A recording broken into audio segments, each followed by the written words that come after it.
Bienvenue dans le podcast Fais voyager ton entreprise. Écoute, cette semaine, j'ai le grand bonheur de recevoir une voyageuse de l'inconscient.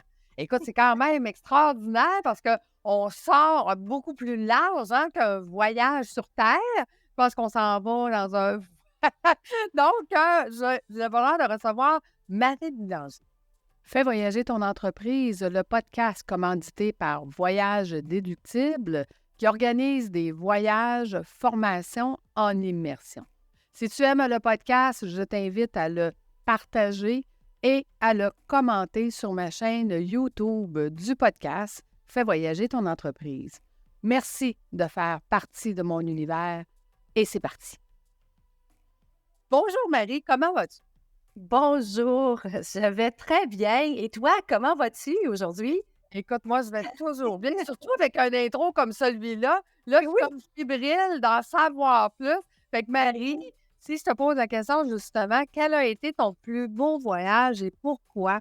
Qu'est-ce que tu me réponds? Écoute, mon plus beau voyage a commencé il y a 55 ans, quand je suis arrivée ici sur la Terre. Je suis partie vraiment d'un espace qu'on ne connaît pas encore ou qu'on ne se rappelle plus pour venir m'incarner sur le plan de la Terre. Et je te dirais que je tripe ma vie depuis que j'ai les pieds sur la Terre. Donc, il faut comprendre que la façon dont je suis arrivée, c'est une façon très intéressante au niveau de l'inconscient et de la grande conscience. Je suis arrivée ici suite à ma mère qui a eu des jumeaux et qu'elle a perdu ses jumeaux. Donc, je suis venue prendre la place de ces jumeaux-là. Je fais tout pour deux. Les jumeaux ont été décédés et depuis ce temps-là, j'ai ramassé leur projet et je fais tout pour deux. Donc, j'ai de l'énergie pour deux, je mange pour deux, je voyage pour deux, j'ai 2 enfants, j'ai tout créé au niveau du jumelage. Et ça explique ce que je suis en train de venir faire ici. Je suis en train de vivre pour deux jusqu'à ce que je me rende compte que je ne faisais pas ça pour moi. Je faisais ça pour réparer ma lignée familiale. OK. Et ça, c'est intéressant parce que ça nous amène à gratter, fouiller pourquoi il y a du mal-être dans ma vie, pourquoi il faut toujours que je travaille fort pour 2 personnes, pourquoi il faut toujours que je sois extravertie, que ce soit toujours la meilleure et tout et tout. Bien, il y a toujours des trucs au niveau de l'inconscient qui fait que on a un programme qui est là, on a une mission de vie, on a une façon de venir s'incarner, puis on a un projet qui est là pour nous, dépendamment de nos 2 programmateurs, la façon dont ils nous ont programmés, qu'est-ce qu'ils voulaient quand ils nous ont créés. Et ça fait notre vie. Et ma vie au quotidien, elle est... Puis la façon dont... Moi, je dis toujours à tous ceux qui veulent l'entendre, je dis toujours, comment tu es arrivé sur la Terre? Et je vais être capable de t'expliquer les grandes lignes de ta vie. Je te donne un exemple. Moi, ma façon d'arriver sur la Terre, ça a été très rapidement. Et je suis arrivée très rapidement. Et très, très rapidement, ma mère m'expliquait sur ma façon de naître. Elle m'a expliqué que ça a été très rapide pour moi, le voyage. Quand je suis arrivée, j'étais très éveillée.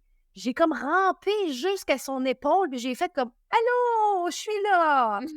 Ça va bien aller, c'est le fun! » Dans ma personnalité, effectivement, je suis une go-getter. C'est-à-dire que je suis toujours en train d'avancer puis de faire « Allô! Qu'est-ce qu'il y a de nouveau? Qu'est-ce qu'on peut apprendre? Qu'est-ce qu'on peut faire? Je veux connaître, savoir. Je suis une insatiable curieuse. » Évidemment, ça m'a porté toute ma vie. Et ça m'a porté aussi toute ma vie parce que quand on arrive au monde, la façon dont on est peut installer déjà des programmes de danger.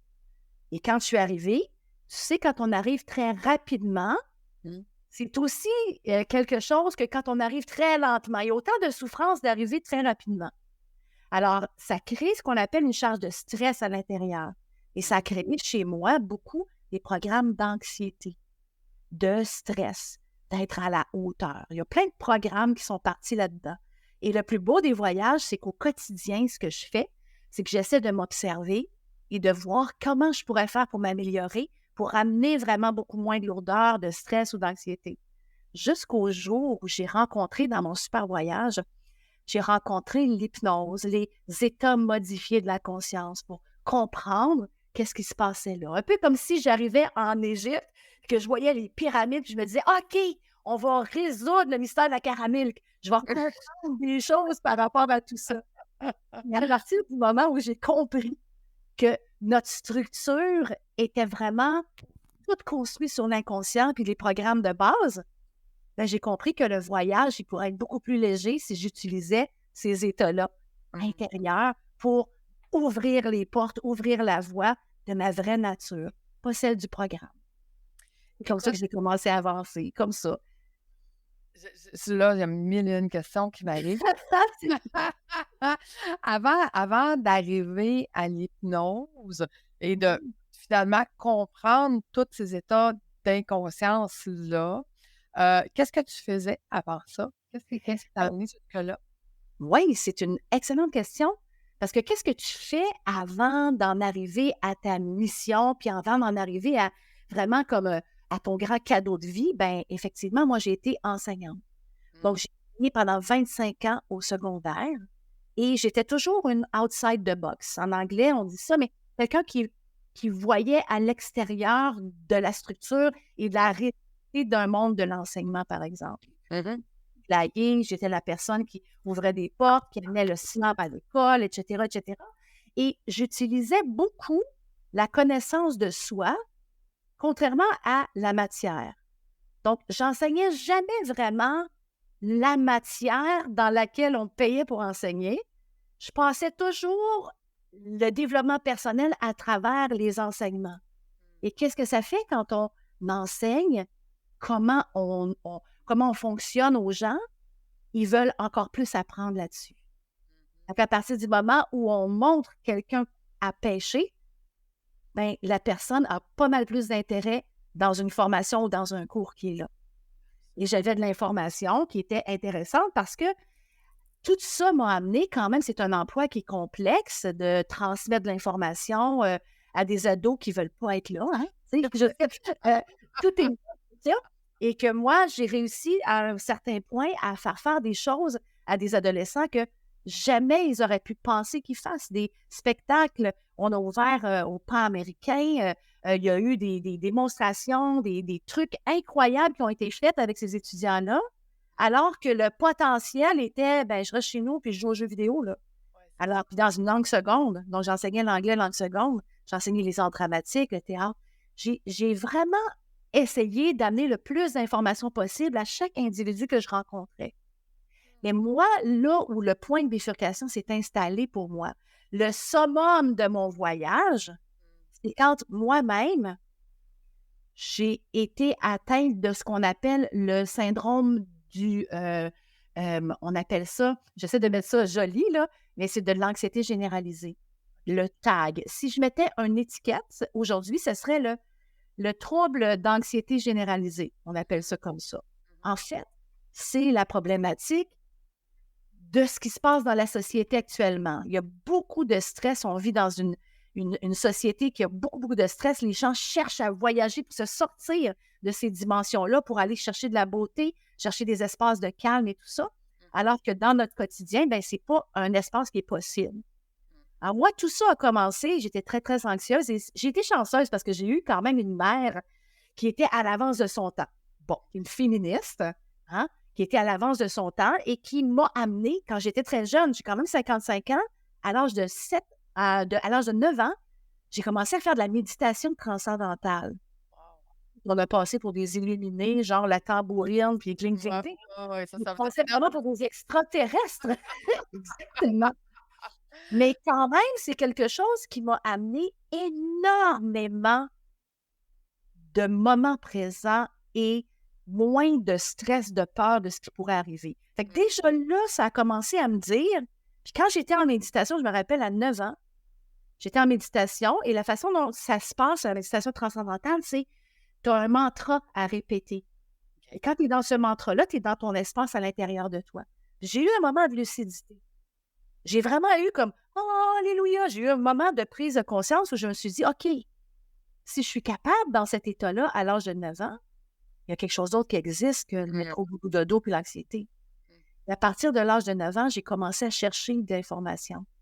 Déjà à 12-15 ans, j'avais déjà lu le livre de Murphy sur reprogrammer son cerveau. J'étais déjà dans plein de trucs très jeune. J'ai fait du Anthony Robbins, du Dr. Wayne Dyer. J'avais les grands Américains qui, eux, donnaient déjà de la formation. J'étais toute jeune, puis je suivais toute leur... C'était pas des podcasts dans ce temps-là, c'était des cassettes. Bon prétexte. J'avais des cassettes de tout ça. J'ai fait les ateliers avec Anthony Robbins et tout. No Walkman. Hey, les Walkman, j'ai eu des Walkman avant que le pod puis les machin arrivent. Oui, oui, oui. Je suis de cette vieille génération-là, dans le temps où est-ce qu'on tournait la manette de téléphone pour faire des numéros. Oui, oui, ben on a la même âge, hein, fait que je te comprends tout à fait. Exactement.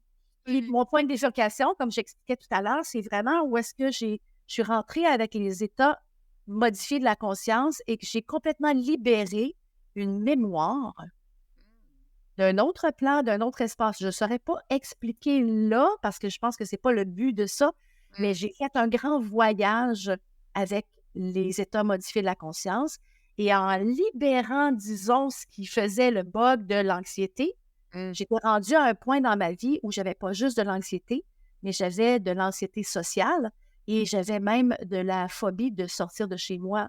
Donc, c'est très limitant quand tu as des jeunes enfants, que tu ne peux plus sortir de chez toi et que ça devient comme très, très handicapant dans ta vie. Et j'ai un ami un très bon ami, que je remercie encore aujourd'hui, qui m'a amené par les cheveux. Il a dit, viens-t'en, j'ai quelque chose pour toi. Il m'a amené faire ça parce que je ne pouvais pas sortir de chez moi. Alors, je suis allée faire cette expérience d'état modifié de la conscience. J'ai fait un grand voyage pendant des jours et des jours. J'ai vraiment respiré et j'ai utilisé une technique qui amenait en état modifié de la conscience pour défaire les liens de ça. Et ce que ça a fait, que je vive cette expérience-là, ça a complètement transcendé ma vie. Ça a fait que du jour au lendemain, 1 mois d'intégration quand même, là, tu sais, je ne veux pas dire magique, 1 mois d'intégration à dire qu'est-ce qui s'est passé là. Et après ça, à intégrer, puis que ça se place dans l'inconscient et je n'ai plus eu peur de rien. J'étais capable de traverser les ponts, d'aller dans des restos, je suis capable d'être en public, je suis capable d'être partout. Donc, ça a quand même pris quelques rencontres et à partir de ce moment-là, le point de bifurcation s'est fait. Et quand j'ai fait ça, ben, je me suis dit, c'est bien que quand ça marche pour nous, on devient le meilleur émissaire. Et là, j'ai commencé à étudier ça. J'ai commencé à apprendre. J'ai su quand même de 5 écoles d'hypnose. Il y en a au Québec, il y en a en France, il y en a en Belgique. Donc, il y a plein d'informations que je suis allée chercher et j'ai joint ça parce que moi, je suis quand même du milieu scientifique. C'est-à-dire que je ne suis pas juste les baguettes en l'air, mais vraiment, je viens du milieu scientifique. J'ai quand même un bac en sciences, en kinésiologie. Donc, je veux toujours m'asseoir sur des choses qui sont solides. Donc, j'ai été dans les meilleures écoles et tout. Et à un moment donné, j'ai été chercher tellement d'informations que je me suis dit, il n'y a pas aucune école qui existe qui peuvent aller chercher les 3 axes d'approche où une problématique peut émaner. Je ne sais pas si ta question, c'est quoi les 3? Ben oui. Absolument. Là, moi, je pensais à des lèvres. J'écoute plus comme elle va nous le dire, c'est sûr. Veux-tu vraiment le savoir? Ah oui, oui. S'il vous plaît, s'il vous plaît. OK, d'accord, je te le dis. Il y a 3 grands axes d'approche dans lesquels une problématique peut être issue, une origine, on va appeler ça une racine. Dans cet univers-ci, entre l'âge de ta naissance, tu te rappelles, je t'ai dit, dis-moi comment tu es né, je peux te donner les grandes lignes. Si tu es né par césarienne, tu es quelqu'un qui n'a pas nécessairement, on a été te chercher pour faire des choses.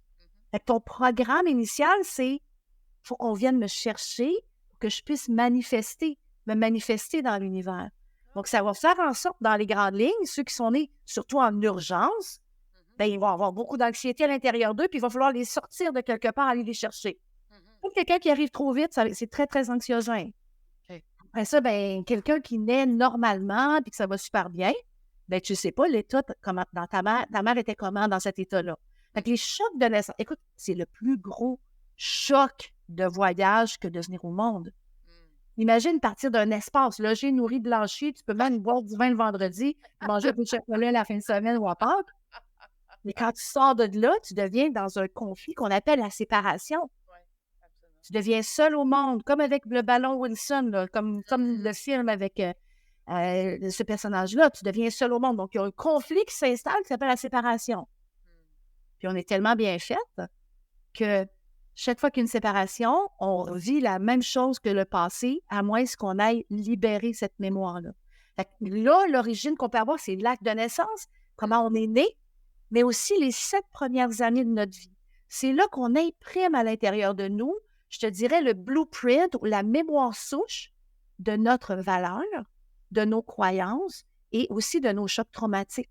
Donc, c'est les 3 axes qui nous permettent de vraiment se créer notre univers intérieur. Mm. Puis, quand on connaît ces blessures d'âme-là, qu'on va appeler ou les blessures de l'enfance, puis qu'on construit tous nos programmes là-dessus, bien, on devient des bébites un peu limitées. Mm. À moins qu'on aille là. Fait que ça, c'est le premier axe d'approche qu'on peut aller libérer les mémoires de ça. L'autre axe d'approche, c'est tout ce qui touche, puis là, ça commence à sortir beaucoup, là, mais ça existe quand même depuis la nuit des temps, c'est le transgénérationnel. C'est-à-dire ce qui descend des lignées familiales. C'est-à-dire que ton arrière-arrière-grand-mère, qui aurait vécu un secret à ce moment-là, avec la religion, machin, tout ça, que c'est pas transmis, mais c'est un choc émotionnel dans l'ADN ou le génome. Et des fois, ça saute une génération, des fois comme le jumeau, hein, il y a une génération qui n'a pas, ça saute une autre génération. Puis quand on vient ici, dans notre grand voyage d'incarnation, on vient réparer les lignées familiales, on vient mettre la lampe de poche sur qu'est-ce qui a été non dit dans les lignées familiales. Fait que des fois, le corps va créer une maladie, des fois, le corps va créer des allergies, des phobies, mais c'est simplement l'anxiété qui vient des lignées familiales qui n'a jamais été ouverte ou développée comme secret. Fait que ça, c'est un gros, gros domaine, le transgénérationnel, mais les gens commencent à comprendre. Commencent à comprendre comment si ma mère était alcoolique et que mon grand-père était alcoolique, dans mes lignées, ça crée des conflits de liquide. Et un conflit de liquide, pour l'inconscient qui parle un langage symbolique, c'est conflit de liquidité. Donc, ça crée des conflits de liquide et le liquide dans ton corps, c'est quoi? C'est le sang. Donc, il peut y avoir des maladies de sang. Donc, c'est assez fascinant. Ça, je suis encore en train d'apprendre là-dessus. Mais chez nous, dans notre école d'enseignement, on va couvrir également cette notion-là. Puis l'autre notion qui est un peu occultée, parce que c'est pas monsieur, madame, tout le monde qui peuvent penser à ça, mais il y a, dans les plans de conscience modifiés, on peut avoir accès au niveau spirituel, on peut avoir accès à de l'information qui vient de d'autres plans. Donc, premier niveau, on appelle ça les vies antérieures, mais tu n'as même pas besoin de croire qu'il y a des vies antérieures, parce que quand j'amène des personnes en hypnose et que je demande à la grande conscience ou à l'inconscient d'une personne de trouver la racine, ça nous amène dans un scénario d'un autre temps, d'un autre lieu. Puis en réécrivant l'histoire et en libérant les personnages de ce scénario intérieur-là, on transforme les comportements et le corps peut s'autoréguler, se réparer et s'auto-guérir. C'est les 3 grands axes d'approche. Puis ce qui est différent de l'hypnose normale, parce que là, on va entendre parler hypnose, hypnose, hypnose. Tout le monde est en train de parler d'hypnose en ce moment, mais ce n'est pas tout le monde qui a cette compréhension des mécanismes de l'inconscient. On va en avoir en partie. Fait que moi, je suis allée chercher toutes ces informations-là et j'ai mis ça dans des cursus professionnels où est-ce que j'enseigne à devenir maître hypnothérapeute. Wow! Fascinant. Ce qui est fascinant, c'est que tu me dis quel a été ton plus grand voyage. Écoute, à toutes les fins de semaine où j'enseigne, je voyage. À toutes les personnes que j'accompagne, je voyage. J'amène la personne, comme toi tu fais dans ta vie. J'amène les personnes, je m'occupe de tout. Ils n'ont pas besoin de rien faire, puis ils vont juste vivre leur vie de star, puis expérimenter, puis faire les transformations intérieures. Fait que moi, je fais juste guider parce que j'ai cette capacité-là, puis dans le fond, c'est juste une connaissance. Hein? Ça s'apprend, tout le monde peut apprendre ça. Je fais juste guider, je fais ma guide touristique. Ah, vous allez là, ça. Est-ce que vous aimez ça? Non, on va passer à d'autres choses. Et en fait, c'est un voyage-là comme ça, et à l'intérieur de nous, pour servir une intention qu'on aurait. Donc, que ce soit le sommeil, que ce soit les allergies, les phobies, que ce soit l'estime de soi, que ce soit l'image de soi, des troubles comportementaux, que ce soit des dépendances, que ce soit n'importe quelle racine qu'on va aller chercher, tout est à l'intérieur de nous. C'est beau, hein? Moi, je suis contente de faire ce voyage-là. Je veux dire, yes girl, hein? Je suis vraiment une yes girl. Je suis comme, qu'est-ce que je peux apprendre de plus? Qu'est-ce que je peux transmettre comme information? Jusqu'où on peut aller avec ces états-là? Bon, on peut aller très loin. Puis, ça m'amène à te demander, Marie, justement, dans ce beau voyage-là, qu'est-ce que tu n'as pas fait encore puis que tu aimerais faire, que c'est sur ta wish list? Ce qui est sur ma wish list, parce que étant vraiment une travailleure très, très assidue, je veux dire, j'aime pas noter que je suis alcoolique du travail, mais ça pourrait passer pour ça. Ce que j'aimerais sur ma wish list, ce serait de pouvoir éventuellement prendre une retraite et d'habiter en partie dans un pays qui aurait l'eau, le feu, la terre, et qui aurait les 4 éléments où est-ce que je pourrais vraiment être très loin de l'hiver. Pour moi, ce serait ça. Mais éventuellement, tu sais, comme si je me pose la question, oui, mais Marie, quand est-ce que tu comptes prendre ta retraite? Je peux pas te dire, je suis pas dans ce système-là, mais pas du tout. Je fais ce que j'aime, je suis une passionnée. Je pense que jusqu'à temps que je crève, non, pas que je crève, c'est un peu rough, jusqu'à temps que je fasse mon grand passage, Mm. que je choisisse de me sortir de la roue de ces types de voyages-là, Mm. que je vous regarde d'en haut et que je dise OK, amusez-vous, les amis, faites-vous du fun, souffrez un peu pour découvrir la conscience, faites du travail sur vous. Jusqu'à temps que je quitte cet espace-là, je ne sais pas quand est-ce que ça va se passer. Mais mon wishlist, ça serait aussi d'organiser puis de vraiment faire voyager toutes ces notions-là dans un espace paradisiaque. Et écoute, on a quand même beaucoup de points communs parce que aujourd'hui, hein, comme je t'expliquais, j'accompagne les coachs, formateurs, consultants à faire des voyages immersifs. Mhm. Mais mon grand rêve, c'est de le faire sur une île, d'avoir une île qui est dédiée à la formation. Où est-ce que quand les gens vont venir passer une semaine, ils vont pouvoir avoir des formations de tout genre parce qu'il va y avoir plein de coachs, formateurs, consultants en même temps sur Wow. l'île qui va donner justement ces formations-là. Fait que, tu sais, mélanger tous les styles et tous les styles de formation. Puis que moi, je dis tout le temps, tout est organisé, mais rien n'est obligatoire. Donc, ils vont pouvoir décider, ah, ça me tente. Ah, ça, ça, je vais aller découvrir cette personne-là. Donc, pour moi, la moitié de l'île, c'est mes coachs, puis l'autre moitié de l'île, c'est les touristes qui viennent faire. Donc, d'avoir une île de formation immersive, ça, c'est mon grand rêve. C'est magnifique. D'amener les gens à avoir cette possibilité-là de dire, je vais me former, mais à plusieurs niveaux, avec plusieurs formateurs différents, avec une panoplie de gens différents.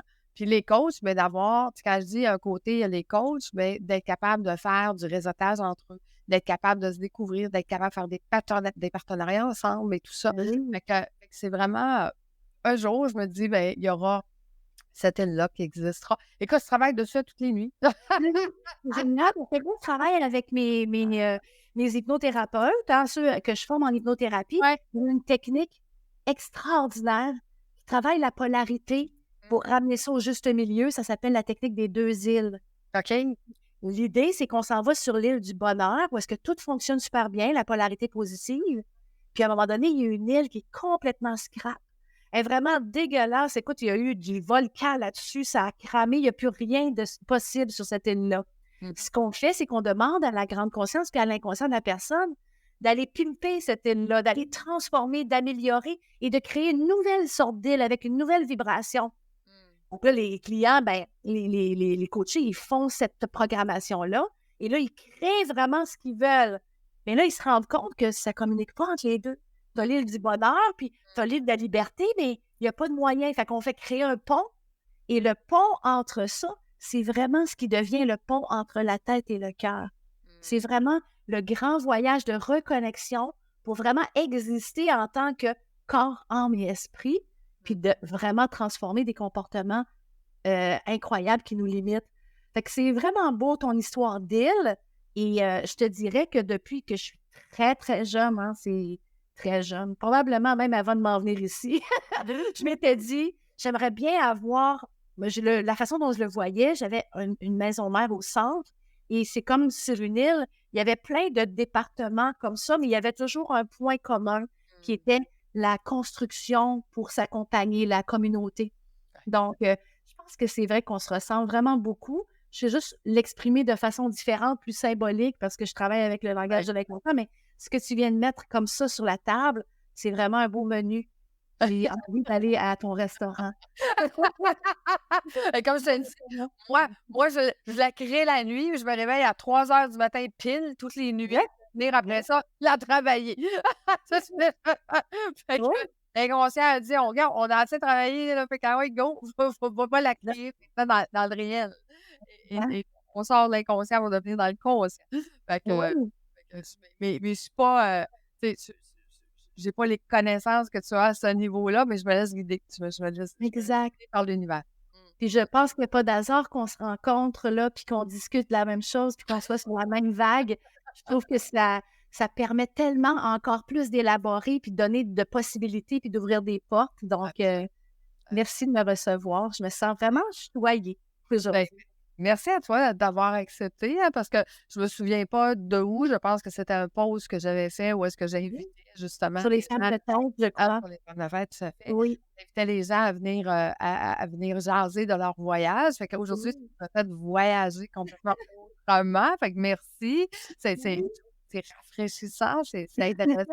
Puis moi, ben, c'est un peu comme toi, hein, c'est une boulimique d'apprendre, d'évoluer, de comprendre. Fait que tu sais, je trouve que chaque être humain et moi, je dis tout le temps, l'être humain est comme un livre pour moi. Mhm. Quand il raconte son histoire, c'est beaucoup plus rapide que de lire le livre. Mhm. Il y a beaucoup plus d'émotions et de fait que pour moi, c'était une belle lecture aujourd'hui que j'ai eu avec toi. Fait que c'est un beau film qui vient de sortir. Ouais. Fait qu'un grand merci. Mais dis-moi, Marie, tu nous as parlé, que tu avais des écoles. Et t en fait, qui tu accompagnes aujourd'hui? Est-ce que tu accompagnes les gens qui en ont besoin ou tu formes seulement que des coachs à devenir hypnologue ou comment ça fonctionne? Ben, je vais déjà t'expliquer que moi, je suis la fondatrice de l'Institut d'hypnose globale du Québec. Mmh. Et dans cet institut-là, on a vraiment de tout pour tout le monde. On ne veut pas restreindre une information parce que c'est de l'information tellement extraordinaire à connaître qu'on se doit, en tant qu'être humain, pour devenir la version qu'on veut être, puis se mettre à l'avant, on doit connaître notre machine. Donc, j'ai déjà des formations de base, et les formations de base, c'est monsieur, madame, tout le monde. On embarque dans une formation de base, on a 2 fins de semaine, savoir qu'est-ce que c'est l'hypnose, c'est quoi notre approche différente de d'autres écoles, qu'est-ce qui fait qu'on pourrait choisir toi plus que d'autres choses, comment ça fonctionne le cerveau, comment on peut être dans des fréquences différentes, cérébrales différentes, puis être capable de parler ce langage-là. Fait que c'est toutes les bases qu'on va chercher.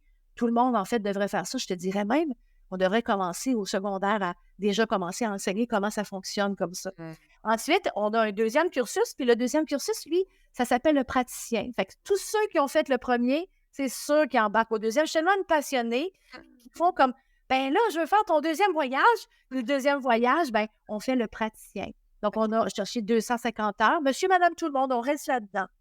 Ensuite, là où ça commence à être des formations professionnelles pour accompagner d'autres coachs, ça va s'appeler le clinicien, pour travailler en clinique, accompagner. Fait qu'on va aller chercher le thérapeutique, on va aller chercher pour tout ce qui est phobie, allergie, machin, tout ça. Et là, on va commencer à se spécifier un petit peu plus. Donc, on va travailler avec des coachs, mais j'ai beaucoup de massothérapeutes, j'ai plein de psychologues qui viennent suivre la formation, j'ai des médecins qui ont suivi la formation, parce qu'il est grand temps au Québec qu'on commence à ouvrir à toutes ces médecines alternatives qui viennent être des outils, qui viennent implémenter la possibilité des personnes qui s'autorégulent et qui se guérissent. Voyez-vous, c'est la médecine de demain. Il faut vraiment qu'on commence à ouvrir à ce niveau-là. Puis, évidemment, il y a la maîtrise. On a le maître hypnothérapeute qui va pouvoir s'appeler un hypnothérapeute. Et un hypnothérapeute va avoir plus de 1250 heures de formation. Mais j'ai quand même une petite histoire à te raconter. J'ai plusieurs personnes qui ont commencé par les bases qui ont dit c'est juste pour moi. Je viens vraiment juste pour moi. Mmh. Il y avait une dame qui était à la retraite, 74 ans, et elle disait c'est juste pour moi. Mais j'aime tellement ça, je vais continuer la deuxième. Elle a fait c'est juste pour moi. La troisième formation, oups, comment faire pour faire 4-5 rencontres, accompagner quelqu'un qui a une intention. Oups, sa soeur lui a demandé. Elle a commencé à travailler avec sa soeur, des amis de l'école, machin, tout ça. Et après ça, elle a fait la maîtrise et elle a dit, c'est juste pour moi. Ne serait-ce que juste pour moi, Marie, c'est vraiment extraordinaire. Et là, il y a eu tellement de demandes parce que, naturellement, elle en parlait juste comme ça. Puis moi, je suis en train de faire une formation juste pour moi. Elle n'avait pas d'attachement à vouloir vendre quoi que ce soit. Puis les gens de sa famille ont commencé, puis après ça, des amis, des collègues de travail, des anciens collègues de travail. Et là, elle a pignon sur rue à Montréal. Et elle a 74, elle n'a jamais prendre sa retraite. Elle est là, elle travaille de notre façon, puis elle accompagne plein de monde qui lui font la demande à son rythme. Ouais. Après son petit café, elle fait ce qu'elle a à faire. 1 ou 2 journées par semaine, elle fait ça par pur plaisir. Puis elle se dit, je peux pas croire que je suis payée pour vous faire voyager les gens comme ça. C'est tellement merveilleux. Et j'en ai aussi de toutes les sortes. J'ai des médecins qui vont ramener ces cordes-là à leur arc pour travailler avec ça. J'ai des psychologues, j'ai des personnes en garderie, beaucoup d'enseignants. Bien, évidemment, je suis issue de l'enseignement, mais j'ai beaucoup d'enseignantes qui font comme « Oh my God, on nous a jamais dit ça, là. Ne pas faire ça, ça n'existe pas. Le mental, il ne comprend rien de ça. Quand je dis ne pas faire ça, ne pense pas à un gros citron puis que tu croques dedans, pense pas à ça. Première chose qui arrive, c'est... Donc, il y a plein de choses qui nous permettent d'enseigner puis de vraiment faire aller l'inconscient encore plus au service du mieux-être. Donc, c'est vraiment ça. Écoute, Marie, j'ai été 25 ans dans le domaine financier, puis là, je vais te poser une question technique, peut-être que les gens ne comprendront pas, mais peu importe. Oui. Souvent, on a la question quand on a un institut ou qu'on a une école ou quoi que ce soit, est-ce que les gens pourraient prendre, par exemple, leur REER en forme de REP pour aller à l'école à temps plein chez toi? Tout à fait. Et non seulement ça, c'est qu'on est également inscrit à Revenu Québec et Canada et les formations peuvent être déductibles de tous les impôts que vous payez. Donc, très intéressant pour pouvoir faire ces formations-là. Tout le monde peut faire ces formations-là, bien que c'est quand même des formations professionnelles, hein, il y a un investissement à faire, mais je pense que vous faites un 2 pour 1. Vous faites un investissement pour vous, pour votre famille, vous défaites les liens transgénérationnels, vous allez dans les plans parallèles pour voir qu'est-ce qui vous a buggé, vous vous déboguez, c'est tellement payant. Ça vaut la peine de le faire juste pour soi. Oui, Mais si vous pouvez aussi aller chercher tous ces axes d'approche-là pour être capable d'en vivre après, ben oui, c'est sûr que certain. Il y a de la place pour tout le monde. Marie, c'est officiellement, il faut absolument qu'on fasse ça en présentiel ensemble. Moi, c'est le plus beau métier du monde, hein, parce que j'accompagne tous les coachs, formateurs, consultants à faire des immersions, mais j'ai en même temps l'enseignement de tous ces gens-là. Fait que, on va se reparler, c'est assurément. C'est sûr que nous, là, on sera dans le dans l'année. C'est ça. La vie a fait qu'il fallait absolument se rencontrer. Grand merci. Merci d'avoir été avec nous aujourd'hui. Merci à toi. C'était savoureux. Je remercie les auditeurs, ceux qui nous écoutent, qui nous ont écoutés jusqu'à la fin.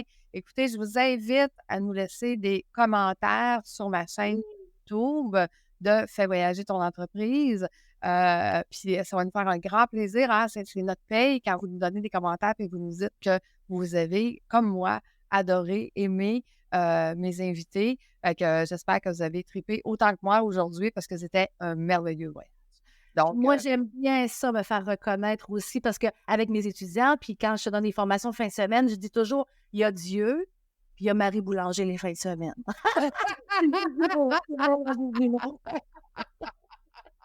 Donc, voilà. Fait que, venez dire à Marie que vous l'avez vu. Merci tout le monde. On se donne rendez-vous la semaine prochaine. Encore un grand merci, Marie, d'avoir été là. Merci tout le monde. Merci à toi, ma belle. À bientôt. Au revoir. À bientôt.